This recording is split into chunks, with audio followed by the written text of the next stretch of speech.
किसका बिहार? जी हां, बात होगी बिहार में आज होने वाले दूसरे चरण की वोटिंग की। अब से करीब 1 घंटे के बाद बिहार में दूसरे चरण के लिए वोटिंग शुरू हो जाएगी। राज्य के 17 जिलों की 94 सीटों पर आज वोट डाले जाएंगे। आज का चुनाव एनडीए के लिए बहुत अहम माना जा रहा है, क्योंकि जिन 94 सीटों पर आज वोटिंग है, 2015 के हिसाब से उनमें से 50 से ज्यादा सीटों पर एनडीए का कब्जा है। हालांकि यह भी हकीकत है कि पिछली बार आरजेडी और जेडीयू ने मिलकर चुनाव लड़ा था और इस बार दोनों पार्टीज आमने सामने हैं। अब देखने वाली बात यह होगी कि वोटर जंगल राज की बात पर भरोसा करता है या फिर नौकरियों की सौगात पर।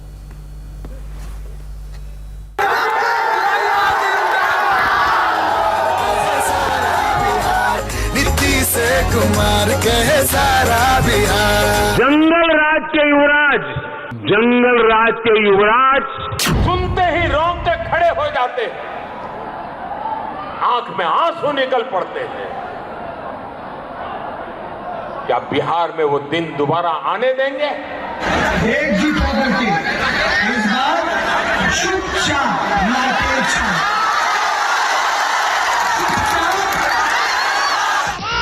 बिहार में चुनावी जंग का आज दूसरा पड़ाव है। चुनाव से पहले सियासी पार्टियों ने जनता के सामने वादों का पिटारा खोल रखा है। बिहार का नेता अब वोटर की बारी है कि वो जंगल राज की बात पर भरोसा करता है या फिर नौकरियों की सौगात पर। मुख्यमंत्री बनते ही पहला अगर मेरा कलम चलेगा, सुनो नौजवानों सुनो, पहला कैबिनेट मीटिंग में, पहला मंत्रिमंडल की बैठक में मेरा पहला कलम चलेगा तो एक साथ देश के इतिहास में पहली बार 10 लाख नौजवानों को सरकारी नौकरी। अरे रोजगार चाहिए, सरकारी नौकरी चाहिए। हम सब लोगों को जब आप लोगों ने काम करने का मौका दिया, हम लोगों ने अपराध से छुटकारा दिलवाया, तरक्की के रास्ते पर ले जाने की कोशिश की। आज दूसरे चरण की वोटिंग में बिहार के 17 जिलों की 94 सीटों पर वोटिंग है। 1463 उम्मीदवार मैदान में हैं, जिनमें 1316 पुरुष, 146 महिलाएं और 1/3 जेंडर की प्रत्याशी हैं। अब आज का मतदान क्यों खास है, इसका अंदाजा आप इसी बात से लगा सकते हैं कि तेजस्वी यादव एक दिन में 17 रैलियां कर रहे थे, नीतीश कुमार एक दिन में 5 रैलियां, जबकि प्रधानमंत्री नरेंद्र मोदी ने दूसरे चरण में 7 जनसभाएं की। पूरा का पूरा दूसरे चरण का चुनाव लकड़सुंघवा, आरक्षण, नौकरी और जंगल राज के इर्द गिर्द घूमता रहा। फरेब और भ्रम पर आधारित है। बिहार ने वो दिन भी देखे हैं जब रंगदारी की शिकायत करने के लिए, अगर रंगदारी की शिकायत करने के लोग किसी के पास अगर गए भी तो उन्हें डबल रंगदारी देनी पड़ती थी, चार्ज बढ़ जाता था। एनडीए के लिए दूसरा चरण सबसे ज्यादा महत्वपूर्ण है। 94 सीटों में से 51 पर बीजेपी और 43 सीटों पर जेडीयू चुनाव लड़ रही है। नरेंद्र मोदी जिंदाबाद। और इसीलिए प्रधानमंत्री नरेंद्र मोदी ने दूसरे चरण के लिए 7 जनसभाओं को संबोधित किया, जो कि राज्य के तीनों चरण के चुनावों में सबसे ज्यादा है। उधर महागठबंधन के लिए भी आज की लड़ाई बेहद खास है। आज की वोटिंग में लालू के दोनों लाल तेजस्वी यादव और तेज प्रताप यादव की किस्मत तय होने वाली है। तेजस्वी यादव राघोपुर से मैदान में हैं, तो तेज प्रताप यादव हसनपुर से अपनी किस्मत आजमा रहे हैं। तेजस्वी के लिए इस बार अपनी ही सीट राघोपुर पर जीत हासिल करना उतना आसान नहीं होगा, क्योंकि यहां से बीजेपी नेता सतीश कुमार और एलजेपी के राकेश रोशन मुकाबले को त्रिकोणीय बना रहे हैं। इस बार समीकरण इसलिए भी बदल गए हैं क्योंकि बीजेपी के पास जेडीयू का समर्थन है। उधर तेज प्रताप यादव के सामने मुश्किल ये है कि जिस हसनपुर से वो चुनाव लड़ रहे हैं, वहां से जेडीयू के राजकुमार राय लगातार 2 बार से जीत दर्ज कर रहे हैं, तीसरी बार मैदान में हैं और इस बार बीजेपी भी साथ है। और इंडिया टीवी संवाददाता पल पल के अपडेट के साथ हाजिर हैं। छपरा से कुमार सोनू इस वक्त हमारे साथ हैं, राघोपुर से गौनिका अरोड़ा हमारे साथ जुड़ चुकी है, दरभंगा से राजेश कुमार हमारे साथ जुड़ चुके हैं। Good morning and all the best आप सभी को, क्योंकि पल पल का अपडेट जिस तरीके से इंडिया टीवी अपने दर्शकों को देगा, इस बारे में आप ही हमें बताएंगे कि वोटर्स किस तरीके से और किस माइंडसेट के साथ आज वोटिंग करने आ रहे हैं। आप सभी से इस बारे में बातचीत शुरू करें उससे पहले हम सुनवाते हैं तेजस्वी यादव का बयान। अब तेजस्वी यादव की तरफ से फिलहाल जो स्टेटमेंट आया है बता दें, उन्होंने कहा है वो ये दावा कर रहे हैं कि बिहार में अब बदलाव की सुनामी बहने वाली है।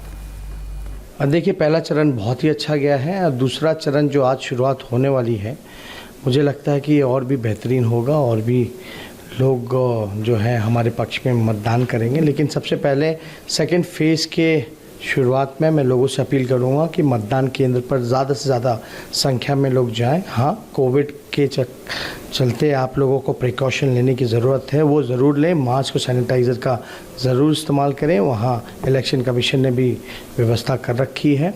मुझे पूरा भरोसा है कि इस बदलाव की सुनामी में जहाँ एजेंडा पढ़ाई, दवाई, कमाई, सिंचाई, महंगाई, इन सारे एजेंडों पर बिहार की जनता जो है वोट देने का काम करेगी। And I am very much sure that people of Bihar will vote for us because people of Bihar want change. कितनी बड़ी बात कह रहे हैं, people of Bihar want change. लेकिन क्या जिस तरीके से इनकी रैली में जो भीड़ आई वो वोट में तब्दील होती है नहीं होती, मीनाक्षी, देखने वाली बात होगी।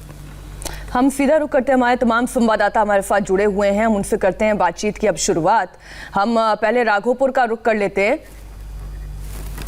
अच्छा, ये कुछ जानकारी हैं जो हमारे संवाददाता ही हमें दे पाएंगे। एक बात बताएं गौनिका, मैं आपसे शुरुआत कर रही हूं।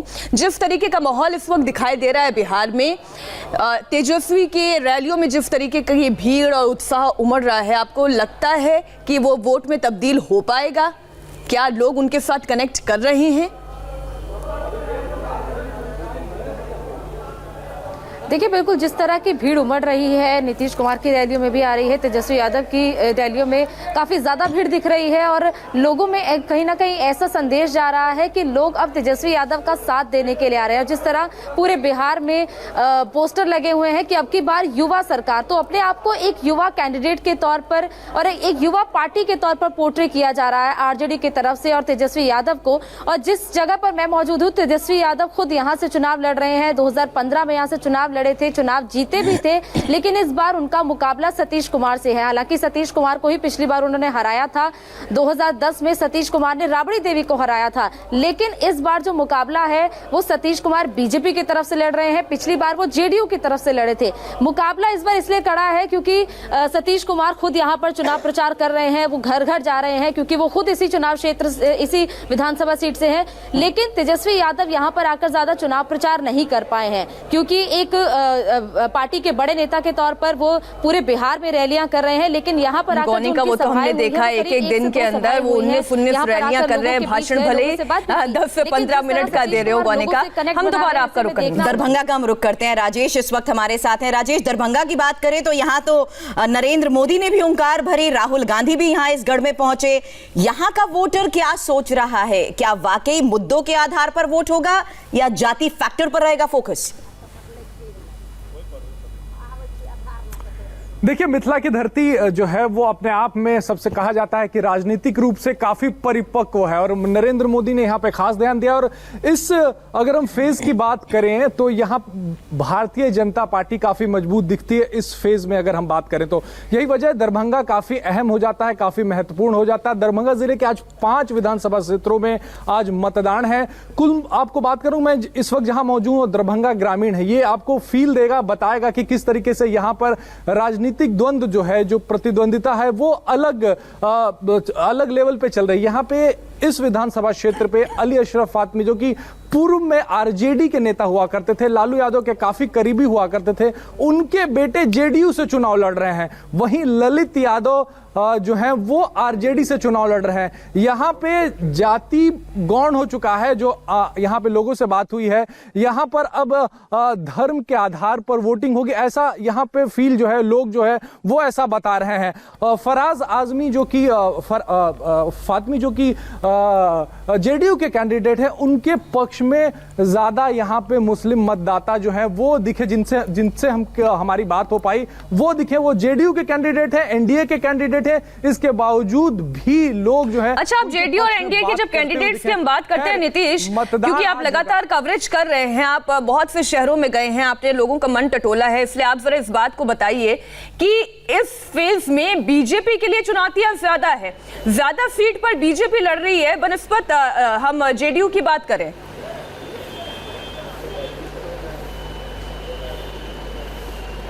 नीतीश, आप मुझे सुन पा रहे हैं?